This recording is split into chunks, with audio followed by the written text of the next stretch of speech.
Hello everybody and welcome back to Season 32 of the Pokemon Cup series. Today we're here at Darlington Raceway for the running of the Bojangles Southern 500. It is the race you've been waiting for retro fans everywhere, as every driver, the majority of drivers I should say, have retro paint schemes for this particular race because I know this track is known for that and it's the track too tough to tame, so we really got to make a really big impression on this. So anyway, Philip Goldberg in the 20 car is on the pole today and sporting that Matt Kenseth final ride paint scheme. And on the front row we have the Rainbow Warrior himself, Cody Lupton in the 24. Row 2 has the 27 taken by Nathan Stapleton. I know his number is usually 37, but he's in 27 for today just so that he can ride a retro paint scheme. And Joshua Sekali, who's usually in the 31, will be in the 30 today. Row 3 has Chase Marks, and of course Diego Yepes, both running retro schemes. Marks running Dale Sr.'s scheme, and the 88 paint tribute to the Robert Yates Dale Jarrett car. Then row 4 is Grayson Acevedo and Igor Barreto, and rounding out the top 10 are Cullen Francis and Patrick Smith. Smith is also sporting a retro paint scheme today in that one car. Jonathan Wong is also in a retro paint scheme. He's in the 6 today. Ian Canario in a brand new scheme just for this race at Richmond Water Heaters, bright yellow. Johnny Garner running a tribute to Dale Jr.'s scheme in the number 2. And Derek Hamill running that STP 43 just for this race. John Gilbert for today usually is in the 96, but today he'll be in the 28 riding the Haviland Old Robert Yates car. Anthony Lopez usually is in the 78, but he'll be in the 77 today to run that Sport Clips car. Justin Roberts running M&M's Caramel in this race. Alexander Rose usually in the 41, but he'll be in the 40 today to run the Coors Light paint scheme. Matthew Emdev running the 19 car Stanley Tools from the Everham days. And Aidan Milliken usually running in the 00 will be in the 7 car today running the Hooters Alan Kowicki paint scheme. And then we have Marcus Sachi running the 12 car Ryan Newman Autel 2005 paint scheme. Robert Smith running in the 10 in tribute to Everham in the Valvoline car. Christian Vargas usually running in the 95, but he'll be jumping to 25 for this race only in the Folgers Tim Richmond scheme. And then let's look at others. Luke Walker will be in this race. It's one of his part-time roles this season. I believe Leia Walker is also in this race as well. James Richardson is in the 11 car with the Pepsi Retro Paint Scheme. I believe that's an Allison car. I forgot who it was from. And then we have Zach Fitzwater running Busch Beer for today. John Andrews sporting a new scheme with the Clemson Tigers. Michael Cano sporting the Skull Bandit car in the number 33. Alex Hawkins running the 22 for today's race. Bobby Allison tribute scheme for Miller Time. And finally, Pichu in the 9 car running the Everham Dodge Dealers number 9, the Bill Elliott car just for today. And there is Leia Walker, as I mentioned. Both Luke and Leia are in this race for tonight's Darlington Southern 500. So here we go. That's all the retro paint schemes in this field. And now let's get on to the track. Start rolling off, and whoa, Philip Goldberg on the pole starts off going to pit road. What in the world is going on? Oh my gosh, Philip Goldberg goes to pit road to start the race. That is unpredictable. That is incredible. So Joshua Sekali will now lead the field to the green flag on a 36-lap race here on the track Too Tough to Tame.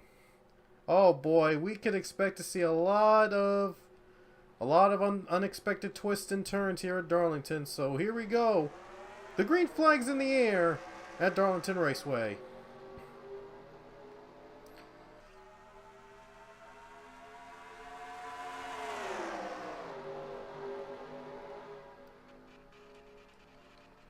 I hear some scraping. I'm sure that wall's going to be a factor. Oh no! Marcos Yepes has just turned. There's a crash in front as well. Couple cars involved to start the race. And the leader's gonna be... I think Yepes took that. He did. Diego Yepes just took the lead. at the start of the race. That is so incredible. What a disastrous start for this race. There's Chase Marks getting into the 27 of Nathan Stapleton, and then these guys started to wreck each other out. There's the big crash, handful of cars involved, and all trying to stop, so Yepes wasn't the only one that crashed out. My goodness, it must have been tough going through a crash like that here in Darlington. We could see more crashes later on in the night, though. There's Yepes spinning against Rich Roy in the 14. That's how Yepes got turned. And only a few cars were involved in that. That was just bizarre. Yepes took advantage of the 30 in the wall, and he took the lead. Handful of cars coming down pit road right now, and Yepes is going to stay out to keep the lead. So this strategy is going to be like, whoever survives here wins. Only 2 cars out, Yin Canario and Philip Goldberg is out of the race. He has a tire problem. That's why he came down to pit road before the green flag. Unfortunately, though, his car won't get going, and he is done for the night before it even began. Only 2 cars out of the race. I'm surprised. I thought there would be more in that big crash involving a handful of cars, but these cars are like unbeatable. The retro cars seem to be like almost immune to damage other than Canario's car. But let's get back to the green flag here at Darlington.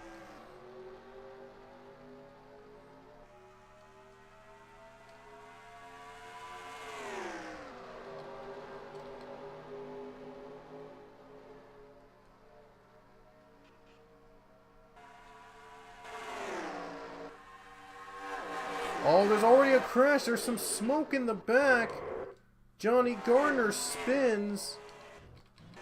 There's already a little crash, and there's a caution flag. Another one involving the 47 of Colin Francis. And that brings the caution. That does bring the caution out. What happened to Johnny Gardner, though? What happened? Let's see. Oh, wow. Look at this. Oh, contact with Luke Walker, and then he gets loose. And he tries desperately to save the car from spinning, and a great effort for doing that. There was another crash in the front, though. That involved Colin Francis and Steve Morgan.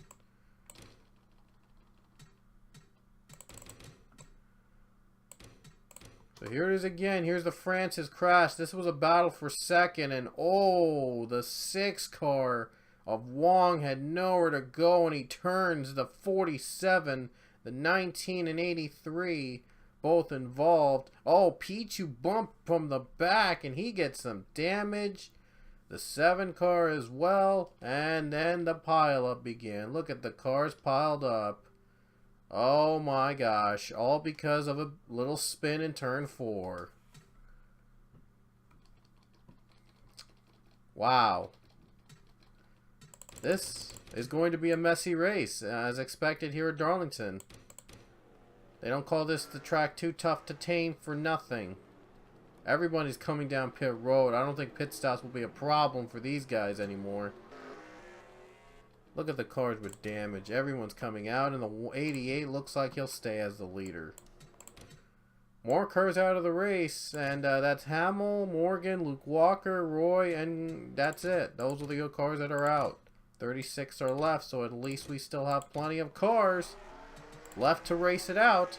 Back to green.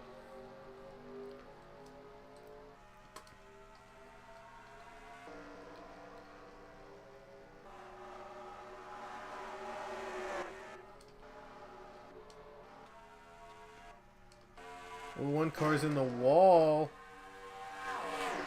So far, they're doing fine.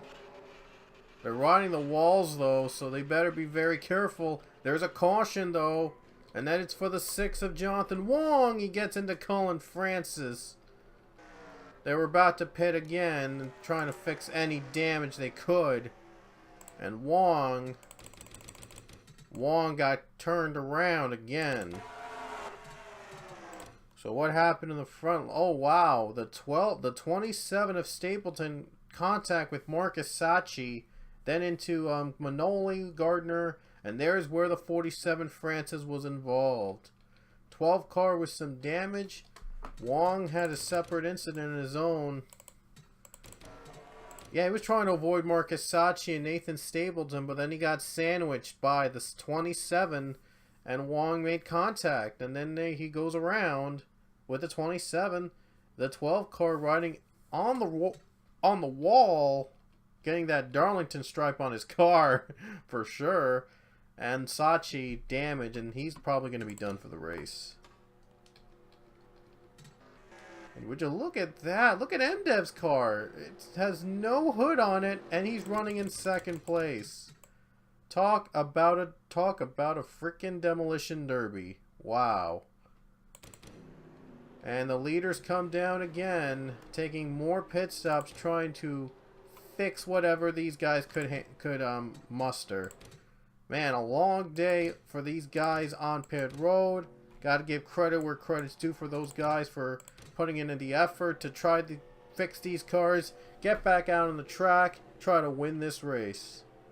Gardner, Francis, Wong, Sachi are done for the day. 31 cars are left on track. Let's hope we don't get another big crash. New leaders at Matthew MDev. After a handful of cars pitted on pit road, MDev has no hood on himself, so we'll see how it works. Back to green.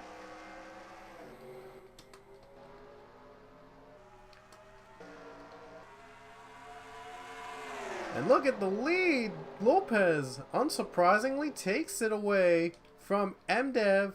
MDev in the wall. He doesn't have that hood, and he has a disadvantage. And obviously, he's going to get swarmed. Yepes on pit road again. He just went down pits. Now Fast takes the lead over the 77. And for once, we're going to get a green flag won't run, or are we? Looks like we will. Oh, wait a minute. Oh, we don't. Okay. I thought we were. Another crash, though, but this time it is on Cody Lupton. But those who pitted, it might benefit from the caution. Oh! Lupton got turned around by the 7 of Aidan Milliken. That's how he wrecked. More pit stops, baby. Because fixing that damage. And guess what? Carter Friesen leads. No one is out of the race because the 24 was the only one that spun during that caution flag. Going green again. Friesen leads. Lupton's back on track, and he's not doing so great. After that spin, he has not gotten a lot of momentum. Oh, Friesen loving the wall, and the caution's out again for Justin Roberts. He just got turned around to bring the yellow out again. Wow. Another one-car spin, and this time it was on Roberts. Almost the same as before, except it was the 3 of Chase Marks that turned him around. Man, what is up with these guys turning cars around in the back? Fasto leads. Yepes' pit strategy's not going to work out, and he has to fix more damage than others, unfortunately. So his chance of winning this race has just went out the window. Back to the green with 11 to go. Fast takes the lead. Let's hope we can get a run for once. I really doubt it because of all the crashes we've seen here today. We're back to green. 11 to go at Darlington. Jonathan Fast trying to hold off the pack to win. And there's Christian Vargas in that 25, I should say. He usually runs 95.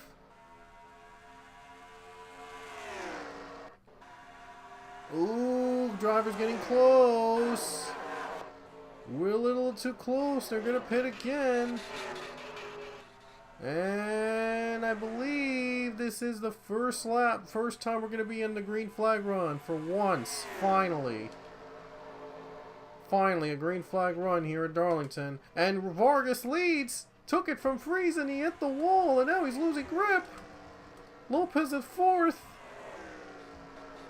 Here comes Miller for second. Still time to catch the leaders. Everyone getting the Darlington stripe here. Look at the gain by... Oh, the caution's out. Again. We had a crash. The 40 car just spun. The 7 and 42 were crashed. Let's show you what happened to this. Oh, wow. Really? Roger Ray gets sandwiched by John Andrews and the 40 car of Alexander Rowe. And the 7 gets involved too. Looks like more cars are going to be out of the race after this wreck. Might be good or bad news. We don't know.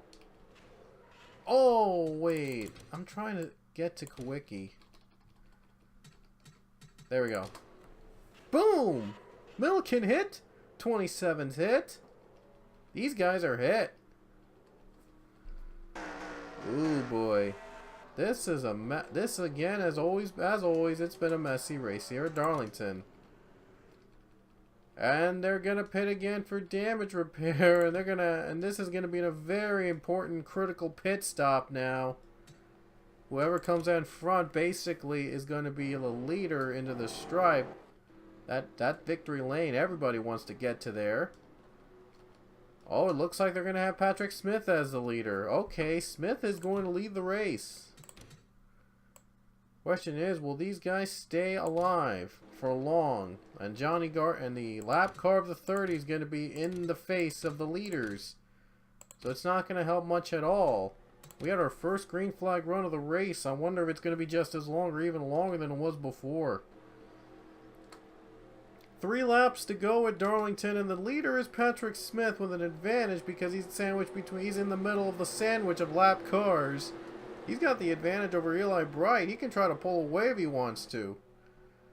We'll see if Patrick Smith can do it. 3 to go at Darlington. You never know what happens. Here we go. Green flag. 3 to go. And Bright's really wanting to get the lead, and he's going to pass through the 33. Now he's eyeing on that 1 car. Oh, he's got to get through the 11, though. He's in the almost in the wall, and oh man, Mark's nearly get turned there. It's gonna be a mess, unsurprisingly. Leaders are slowing down at pit road. It's gonna be a chaotic mess. Oh, more contact, more rubbing with 2 to go. Now the 13 leads. The 1 took pit stop. Back to the stripe again. 13 slow, and he's gonna lose a lot of positions. The leader is the 11 of Richardson. Can he hold on the pack? 1 lap to go. White flag in the air. Still in the wall. And the leader's Leia Walker. Last lap. We stay green. I never expected we'd stay green on that last lap. How weird was that? And Leia Walker out of nowhere leads. Near contact with Fitzwater. Final corners. Can she hold on? Down the line, here we go.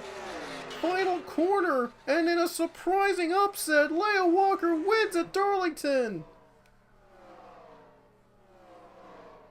Leia Walker has won at Darlington. An incredible, shocking finish.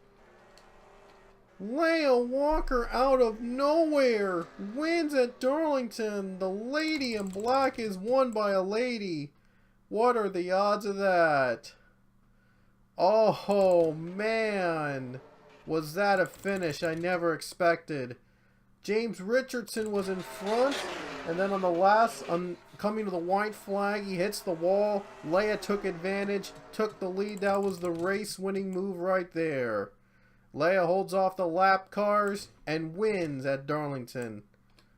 What are the odds of Leia Walker collecting a win as a part-time driver? That is completely out of nowhere. The 11 dropped out. He couldn't make it to the very end. There he was on pit road. He couldn't make it to the end. Eli Bright took 2nd place.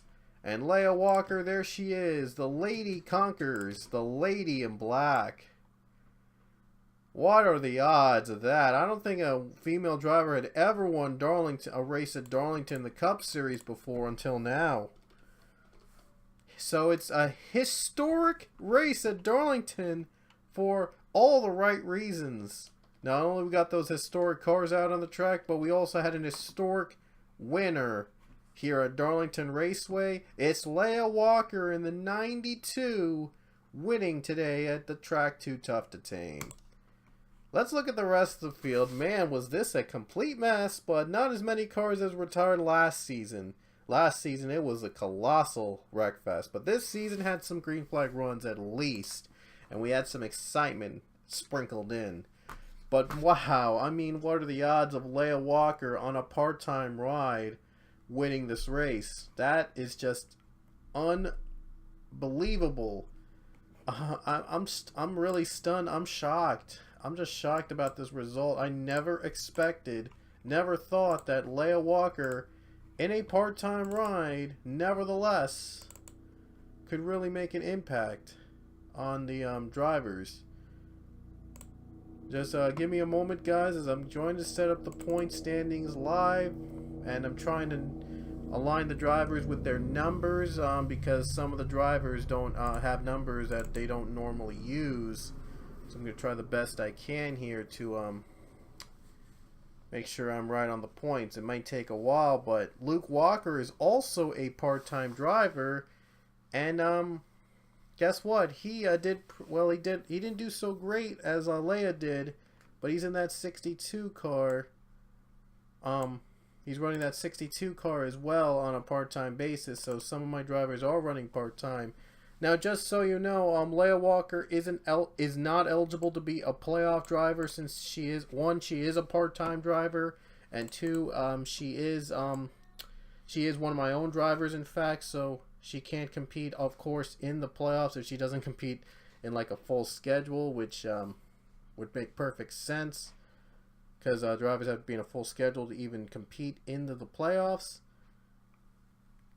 And same goes for Luke Walker and Pichu. Even though Pichu competes in every race, he's one of my own drivers along with Luke and Leia. And he won't be eligible to be in the playoffs even if he does get a win. That would give everybody else a chance to compete for the championship in a fair way, as fair as possible, as I try to give everybody a fair shot into the playoffs for this season and to win the championship. I do apologize if it's taking a little longer than expected to show you the points, but just about done with organizing the points.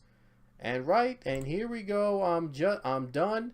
And now let's show you the points right now. And we have a new points leader in the regular season. It's O'Neal Balvin, a 9-point margin ahead of Johnny Gardner, who, despite 2 wins, now drops to second in the points in regular season.